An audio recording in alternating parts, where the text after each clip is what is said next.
Okay, hello everybody. We're finally here. You're welcome to the first training in a series of trainings for 2 whole months. And this first training, like we said we're having one training every Friday, one specific, strategic, targeted school marketing training every Friday. And this is the first of those Fridays. And this one is a free one. This today is free. After now, you pay for the rest of it. And so we start. Now, today we're talking about school marketing basics.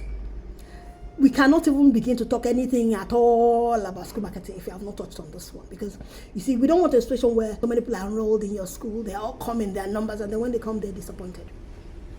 They're disappointed and then they start to leave. We don't want that. I don't want to be part of that. I will not be part of that. So what is more important for us is that we get you to package yourself, to do right, to do things properly, so that when we now begin to talk about drawing the people, you have already prepared your party. You've cleaned house, okay, and you're ready for them. So we don't want a situation where we call so many people in, and when they come in, you're not ready for them. We don't want that, okay? So we begin to talk now about school marketing basics. Remember, this is school marketing coming to you from your own person, from an educator, from a fellow educator. It's not like where those days when you find commissioners of education, ministers for education who are not educators, who know nothing about education. Now, there's nothing wrong with a president appointing a minister for education that is not, maybe that is an accountant. There's nothing wrong with that. Or there's an economist. There's nothing wrong with that. So long as such a person knows to bring in people who are in education, says to himself, okay, now that I'm in this position, I need call people who understand this industry so that we can work together. Then they come and discuss their findings, discuss their suggestions, and then we can take it from there. Okay? Not somebody who knows nothing about the industry coming to profess solutions for the industry. They may not really understand what's really going on. I myself have been for several marketing trainings. When I was in active teaching, where they would just come and talk about marketing, and they're talking over our heads. They don't understand what we're feeling. They're not talking to us. Because no matter what the marketing is, it has to be tailored to the particular industry. They didn't take their time to tailor it to the particular industry. They don't care enough. You understand? So they just come and give it to you as it is. Make of it what you will. And those trainings did nothing at all. Nothing at all for us. As soon as we leave that hall, we forget what was taught. You understand? It doesn't even reach our hearts. Do you understand? But this is different. This is school marketing coming to you from a trained educator who not just trained, a trained and actively worked and experienced educator who understands these things, not just for world at large, but for our Nigerian system. So you know that you're not talking to somebody who does not feel your infirmity. This person understands your infirmity, okay, and knows how to walk around them, and has learned how to walk around each of them. So praise God. Yeah. Having said that, so we're talking about school marketing basics, the basics of school marketing. You cannot even begin to talk about enrollment or talk about all the big things we're going to be talking about until we've talked about the basics. The basics, all the big things we're going to be talking about after today in the main group. We can't even begin to talk about those until we've talked about the basics and we've gotten that clear. Let's agree on that for all these ones first. So school marketing basics were driving enrollment and advocacy. Okay? When we think school marketing, I want us to think of a magnet. And let's say I want to sew. You're sewing for yourself. I want to mend something small, and I go to my needle box. I have a needle box. I'm sure we all do. I open it and I bring out I thread my needle, I start to sew. Because of my looking for a needle, picking up my needle, the whole box tips over and everything falls to the ground. All the needles are scattered all over the place. How am I going to pick them? Sometimes the needles are even so tiny, you can't even pick them up. So I use a magnet. I have a magnet in there that I go around, and it just attracts everything. But that's what our Bullseye School Marketing Laboratory is going to do for us. It's become a tool for us to pick up all our prospective parents. Pick them right up and bring them into our school, and they enroll. Bring them into our enrollment, get them to enroll. Not lose them. Not lose prospective parents. Not lose the ones we already have, so we can retain the ones we already have. And not only that, plus the ones we already have, plus the ones who are still coming in, they begin to advocate for us. That's what we're looking forward to. So we're going to be discussing now the 4 P's of school marketing. The 4 P's, of school marketing. Yeah, here we have price, prestige, pedagogy, and personalities for school marketing. Now, for marketing as a whole, what they will use will be, price will be there, but their other P's will be different. But for us, we have to talk about where, for instance, pedagogy is important, the product itself. General marketing will call it product, but we call it pedagogy. As a matter of fact, the product, all of that, all of this plus the price plus the prestige plus everything still manages to, represent the product. Yeah, but we need to narrow in on the pedagogy. That's our curriculum. First, about the price. At the end of the day, how much will it cost me as a parent or guardian to come to your school? We're talking the tuition, we're talking school uniform, school bus, extracurricular activities, all the little costs, texts, you name it, clubs. What will it cost me to bring my child to your school? Now, bear in mind that your pricing is going to be connected to your available infrastructure. What do you have on board? What's the infrastructure you have in your school? Do you have a library? Do you have sports arena? Do you have a playground? Do you have a science laboratory, a well-equipped laboratory? What do you have? What are your classrooms like? What is in your classrooms? How rich are your classrooms? All of that put together. We're talking about quality of your teachers, your staff, how, trained are they, how well educated are they, or do you have extra costs for training? Because you're going to build all that in. If you have a budget for training, you build all that in. What general cost of resources and management? What does it cost you to manage the entire school? What does it cost you to manage the business? Okay, your locality, you're going to consider your locality where your school is located. Are you going to price your school much higher than the people in your community? Okay, now that is a consideration, because you see, if most of the people in your school come from within your community, and your community is not on the lowest income strata, you cannot afford to price it higher than your community levels. Since most of the people in your community don't earn as well, so you have to consider that. Okay, then competition within your community, or without your community. If most of the people in your school are coming from your community, then you know that your competition is within your community. But if most of the people in your school are coming from elsewhere, then you know that your competition is coming from those other schools that are perceived to be of the same cadre as your school. So you're not going to be looking at the school next to you as your competition. You understand? To see what they're doing or not doing. You're not going to be looking next door. You're going to be looking at those other schools. Okay? Unless, of course, you see something next door that, is easy to do and get so much results, so you can't close your eyes or something like that. You can always say, okay, let me try this, especially if it's something you can do very easily without batting an eyelid. So those are some of the things, that you have to put into consideration when pricing your school. I have a school in my neighborhood, for instance, that is a boarding school. It's a secondary school, it's a boarding school that has that charges the same price as some highbrow schools I know that are in main towns. Evident. The enrollment is poor. Now, if you're going to be that school, there must be other things. Do you have experience? Have you been there for years? If your school has experience, your school has garnered a name, has a reputation already, so that no matter the case, people will look for your school, knowing that you already have a name. But not when you're a new school, you're just starting out, nobody knows you. You don't have much experience, you don't even have much training, because the people who run your school are not core educationists. So you can only get a handful of enrollment. You will not break even the way you want, because there are several factors mitigating against that. So pricing is not something you just wake up one day and pick a price. Now, there is a way to make that decision. There are percentages, there are things you consider in several percentages, and then there's a formula for coming to a price. Now, that formula is the formula you use for your tuition, is the formula you use for your club activities, the formula you use for pretty much everything. As you go along, anything that comes up that you need to charge for, you make that consideration, you use the formula, and you come to a price. Now, those are things we'll discuss in the main program, okay?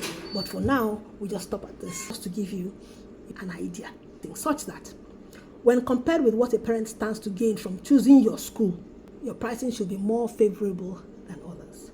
Your prospective parents must appreciate the reasons why you are priced as you are. Your price is like, okay, let me see, what have you got to offer me? They must be able to appreciate why before they can come. If you're able to communicate why, even the school I just spoke about, if they're able to communicate to more and more people why, although I think it will be an uphill task for them at this rate. Yeah, it's already an uphill task. It's not in their favor at all. So, but if they're able to weave it in a way that, more and more parents can understand, and it will be convenient for the parents and within their income to pay the amount, they're asking, then it's fine. It's fine. They can't find something else that is better, that is more convenient at that price or even less, then it's fine. Then you're good to go. Okay, otherwise you're going to have to review your pricing. Okay, now, but I'd like to also point out that pricing is a major thing for the accountants and that. So maybe you should call an accountant and talk to them about some of those things, and they tell you how to go about some of those things. Because when it comes to auditing, they are still the ones who are going to be doing your auditing. I hope you have an accountant, on ground that you can speak to, and the person becomes your regular, accountant, so that you can talk about those things, and even when it's time for auditing, they can help you, get around some of those things. So that's it for pricing. Next, we talk about prestige. Now, these are the areas where North Chuklit is so excited. Prestige, pedagogy, and personality. For prestige, how favorably your school is perceived within and outside of your school's locality. How do the people in the area see your school? Further down, how do people see your school? That's what makes up your prestige. Some of the following constitute prestige for your school. Okay, we have A, your school's environment. We're talking about your infrastructure, your classrooms, and other learning areas. Your infrastructure, for instance, what do you have on ground? Do you have a sports arena? Do you have a school library? A well-equipped science laboratory? A theater, arena? Gymnasium? What do you have? What are your classrooms like? Are they well-equipped? The kind of thing that when a prospective parent is taken around, the parent is nodding and nodding and nodding. Every step of the way, there's something to nod about, something to smile about. Because they know how these things will affect their children, will help their children, will help develop their children for, the times in which they live, or the challenges ahead. Your whiteboard and other display materials, display boards, your whiteboard, display boards, display materials around your school. What are the things you like to display? Respect, no bullying. What are the things you have around your school that when a parent sees them, it says something, it speaks to the parent and makes the parents nod. Audio visuals. What audio visuals do you have in this day and age? Where we have YouTube videos, we have smart televisions that teach for learning. You have no excuse.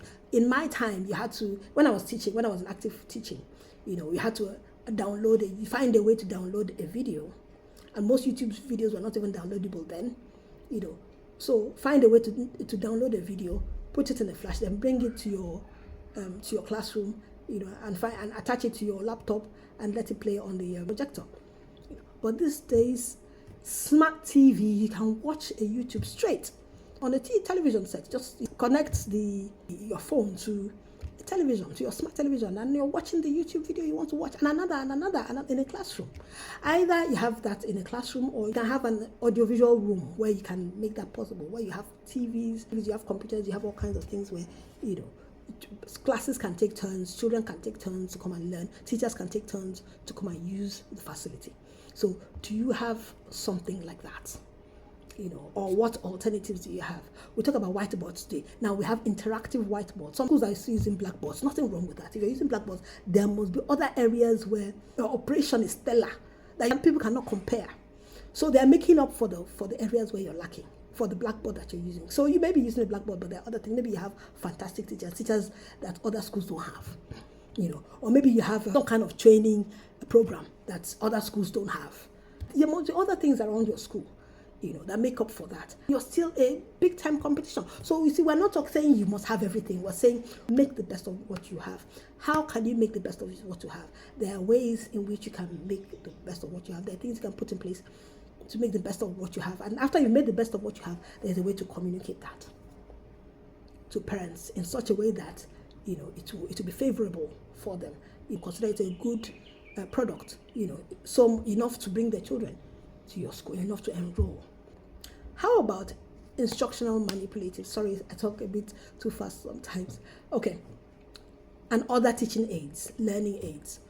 I taught in a school one time where there were so many instructional manipulatives, so many things children could play with to, help them make meaning of what they're learning. Like if you're teaching math, you're teaching 2 plus 2. There were so many things they could use to make the connection, some abstract concepts, so many things they could use to make the connection, so many toys everywhere, and I found that very interesting. It was a nursery school.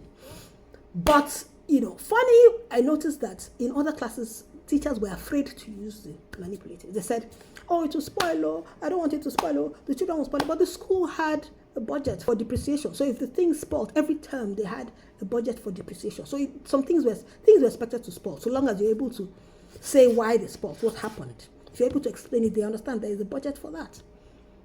But they didn't even want to try. I went ahead and used those things, because you see, some of those materials, the children will not use them at home. Some parents have money. They are well-to-do, but they don't know how important some of these things are. So they don't even buy them. Once they bought the child a bicycle or bought the child a car that the child can drive around the house, they're fine. They're fine. They feel they've done the best. And the child has a lot of relatives, has a lot of food, has a lot of, has television, to watch. And so as long as they're concerned, they're fine. They don't provide the manipulatives for those children. But schools who understand make provision for these things, knowing that some of those children, these children spend most of their time, children are known to spend most of the time at school. So if they're going to be spending most of their time in school, then school should be the place to provide them with some of these, manipulatives, so that they learn what they can learn. Their IQ can be built. And when IQ is built, it becomes easier to teach a child whose brain schematics have expanded enough to soak up what you're teaching. So they take it upon themselves, take the responsibility to, work on the child's IQ level using manipulators, making provision for manipulators.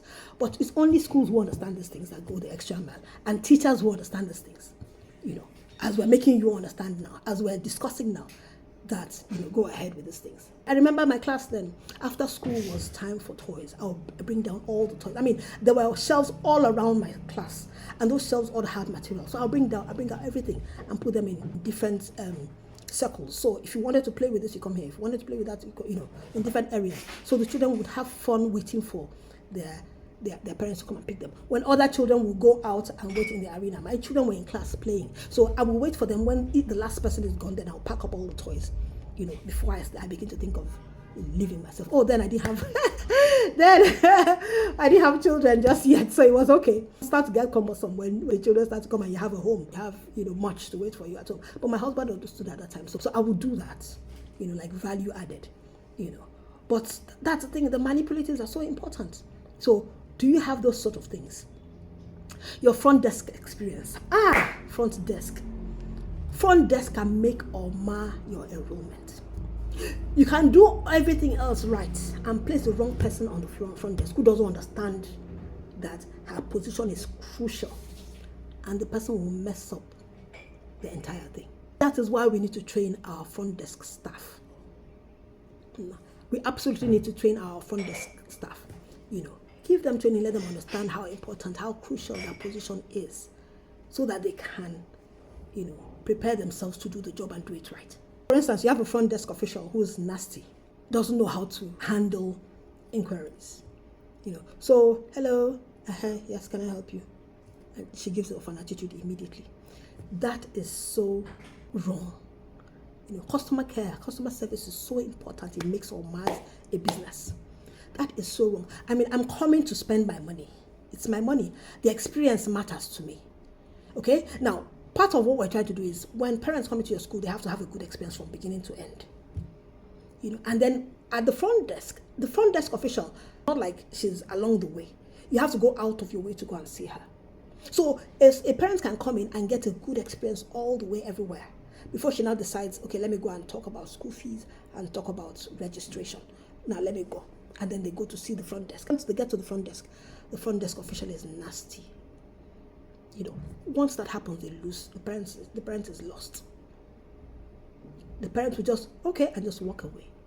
Some parents will just even manage you and leave, but they don't want that kind of thing. What they feel is that if you can have such a person at your front desk, then you don't understand. The parents is not important to you. Parents want to bring their children to a school where the children are safe and they too are respected. It's their money, right? They're the ones making the decision for the school. It's not the child making the decision for the school.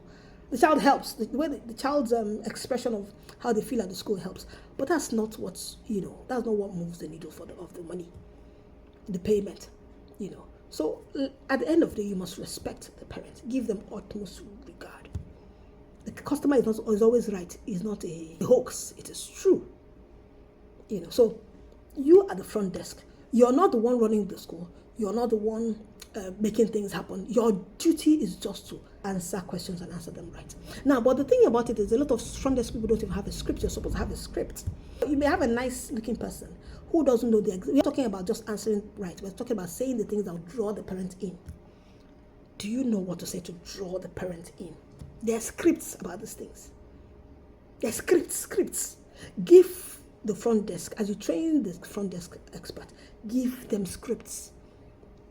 Over time they get used to it. We practice, they get used to it. They know what to say when you ask this. They know what to say when you come this way. They know what to say when you come that way. In between, they know how to manage themselves. They must be emotionally intelligent. Emotional intelligence in biblical terms, if you're a Christian here, in biblical terms, we call it love, joy, peace, patience, kindness, goodness, faithfulness, gentleness, self-control. You must have those things.